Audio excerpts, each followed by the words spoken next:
Welcome to LA.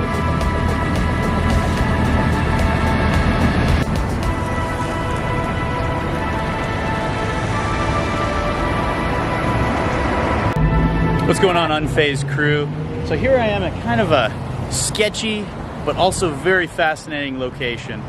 I am at the Cecil Hotel, well, just adjacent to the Cecil Hotel, which has a very sordid and dark history. But I figured I'd come in. I'm in LA, so I might as well come and see where all the horrible things happened. We can't go inside anymore. It's been closed for a long time, obviously, for obvious reasons. But the Stay on Main, which is connected to it, is open, so I'm gonna see if I can get in there. But if not, we're gonna get some good exterior shots of the Cecil and kind of see where the horror happened.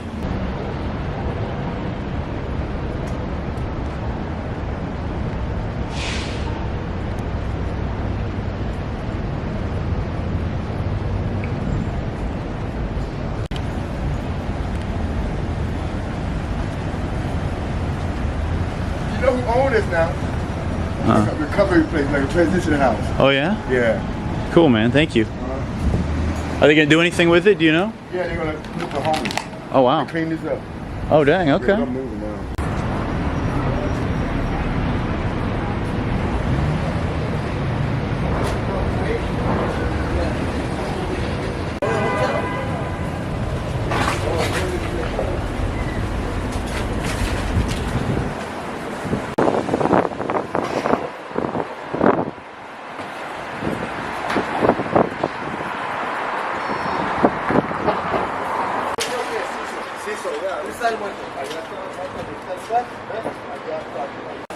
So I'm guessing this might be part of the Stay on Main?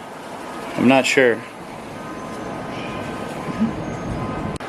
Alright, so this looks like possibly part of the Stay on Main. But I just see one security guard in there and I don't really see any kind of accommodations. So unless I'm missing something, that place is closed. Probably for a good reason. Let's take one more loop outside the front of what was formerly the Cecil Hotel. Hotel Cecil, whatever order you want to put those words in. Same place. Man, I wish we could go in. That'd be horrifying, wouldn't it? Here's where the action happened, guys. Tons and tons of people, unfortunately, were murdered here. Murderers actually lived here. I know the Night Stalker supposedly lived here back in the day, and a few other notorious characters. And of course the story of Elisa Lam. Squeaky brakes. I'm telling you guys, if you ever want to get into recording videos, just prepare for this. Brakes squeaking, alarms going off, sirens. There's always going to be some kind of noise messing up your take. So the story of Elisa Lam really came to national and international attention a few years ago. She was the college student who was staying here in kind of a hostel dorm type situation. I think it was hostile in multiple ways. But yeah, unfortunately she passed away, and they found her body up in the water tower on top of this building. And there's a great Netflix documentary about it. If you don't know what I'm talking about, please check it out, about the Cecil Hotel. But that all happened here. And I'm gonna see if I can get a glimpse of those water towers.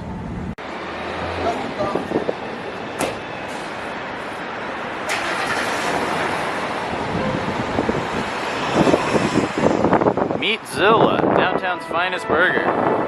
Not anymore.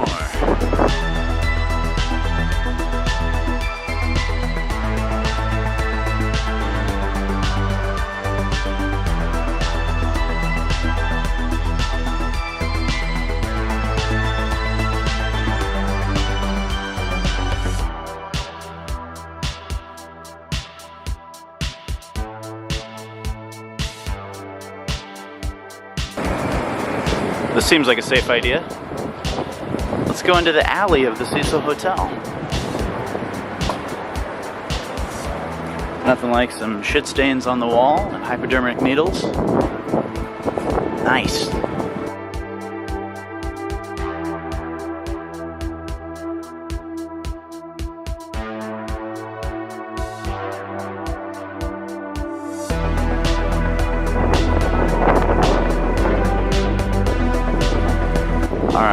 leave because there's some homeless dudes back there, and I think I encroached upon their territory. So I'm gonna head back to the street. There's a tragic mannequin accident. I don't think she'll recover.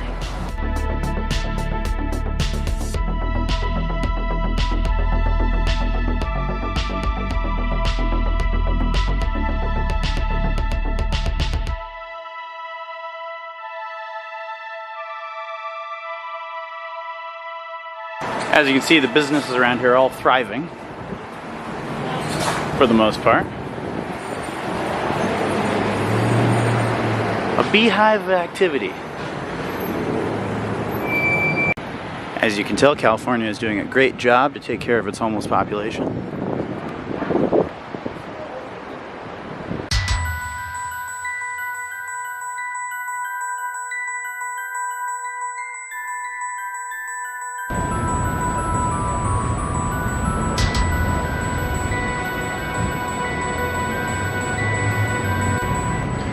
Alright guys, now if you look off to the side here, side of the building, and if I zoom in, we can see one of the water towers on top of the roof.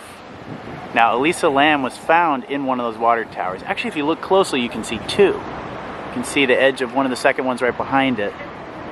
So one of those water towers up there, Elisa Lam's corpse was discovered inside of.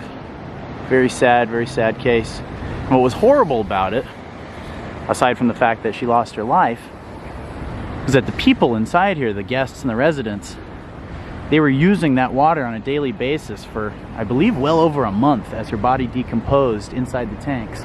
They were drinking the water that had her remains in it. They were bathing in it, and they wondered why the water smelled so funny and so horrible. Turns out it's because they were drinking and bathing in remnants of Elisa Lam.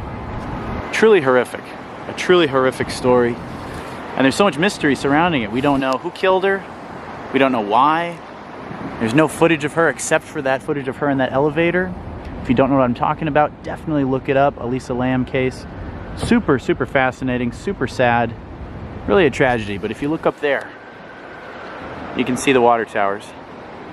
The water tanks, whatever you want to refer to them as. Check that out. Hotel Cecil, low daily weekly rates. I wonder why. That's where it happened, guys.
There we can get another shot. You can see a third water tower up there.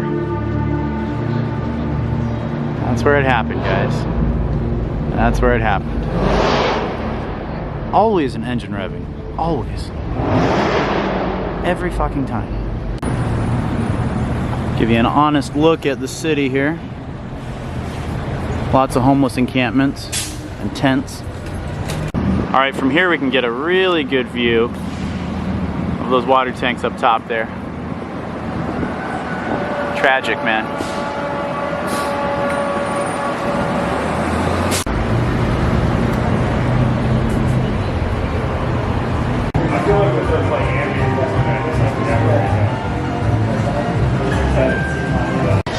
Actually, I found a very cool restaurant just a couple blocks away from the Cecil. Got a very cool rock and roll theme here. So I'm gonna have myself some lunch, and then we're gonna go to a rock and roll iconic location right after this. All right, here I am in front of the iconic Morrison Hotel from the Doors album of the same name. Not much left in terms of the front of the building, but let's take a look. Damn, dude, look at that. It's all covered up. But this is where Jim and the band would have been. Right through this window here.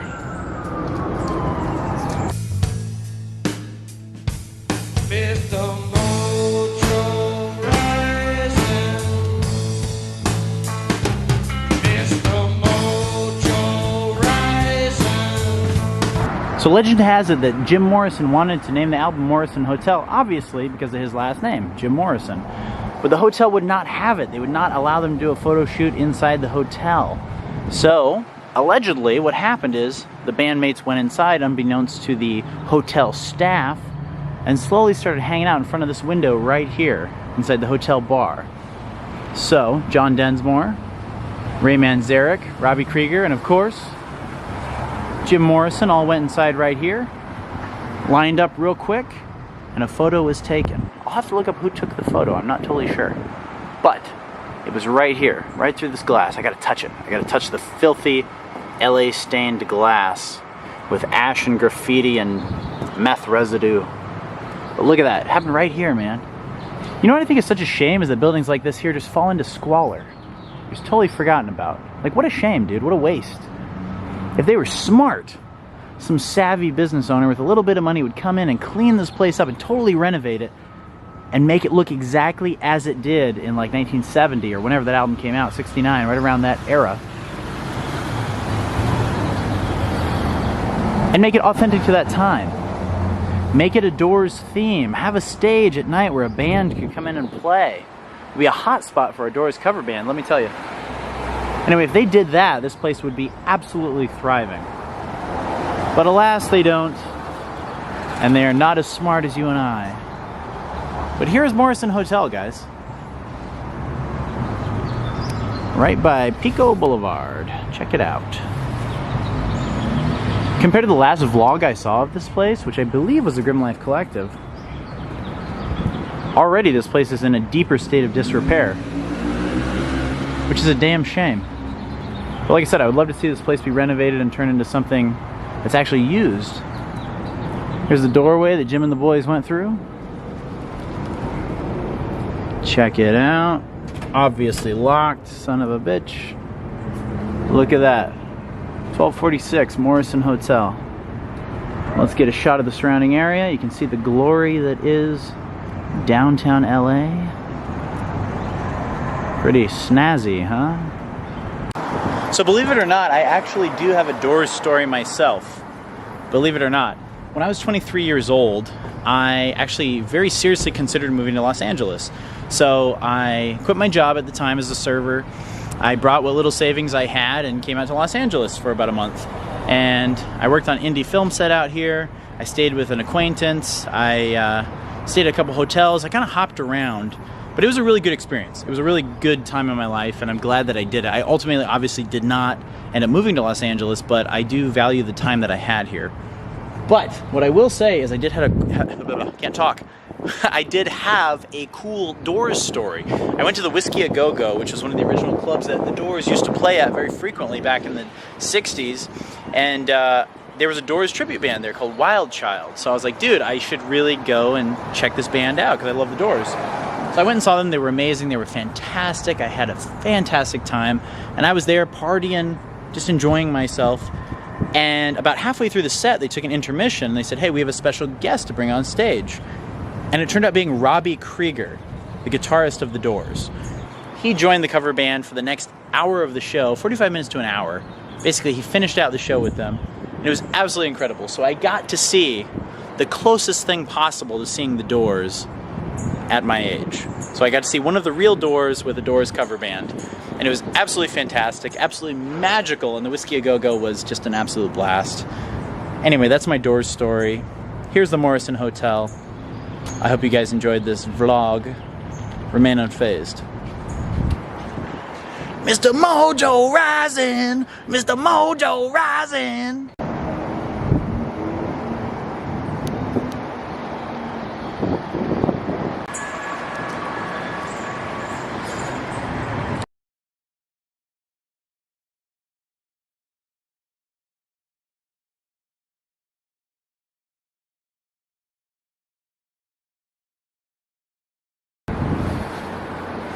Which way to go? I still don't know.